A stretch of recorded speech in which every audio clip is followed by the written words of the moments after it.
As-tu déjà été réveillé par quelqu'un qui ronfle tellement fort que tu ne peux plus dormir? Et si ce quelqu'un, c'était un ours? Dans cette forêt, tout le monde dort en paix, sauf une petite souris. Car dans la caverne d'à côté, un ours gigantesque ronfle comme un tremblement de terre. Mais attends, quand une souris trop fatiguée demande de l'aide à un lion très fier, tu ne devineras jamais ce qu'il va se passer. Tu penses connaître l'histoire du lion et la souris? Tu n'as encore rien vu. La souris est à bout.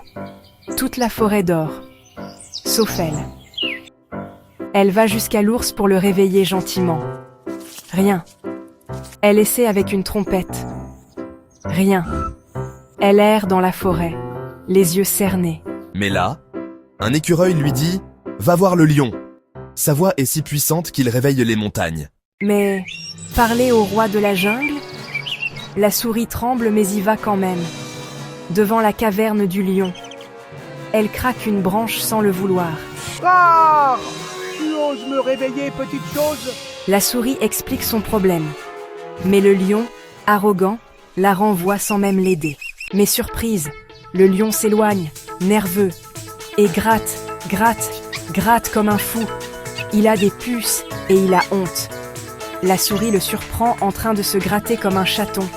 Elle lui propose de l'aider. Toi! S'écrie le lion. Mais elle grimpe dans sa crinière et commence sa mission. La mission devient dangereuse. Le lion secoue, se gratte contre un arbre, plonge dans un lac. La souris manque de se noyer, mais tient bon. Et enfin, la dernière puce est retirée. Tu m'as aidé malgré tout.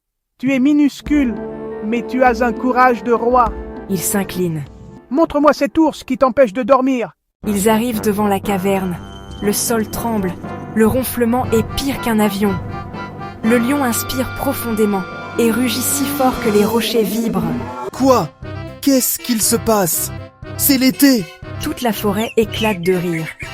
Et la souris? Elle sourit. Enfin, elle va pouvoir dormir. Morale. Même les plus petits peuvent faire de grandes choses.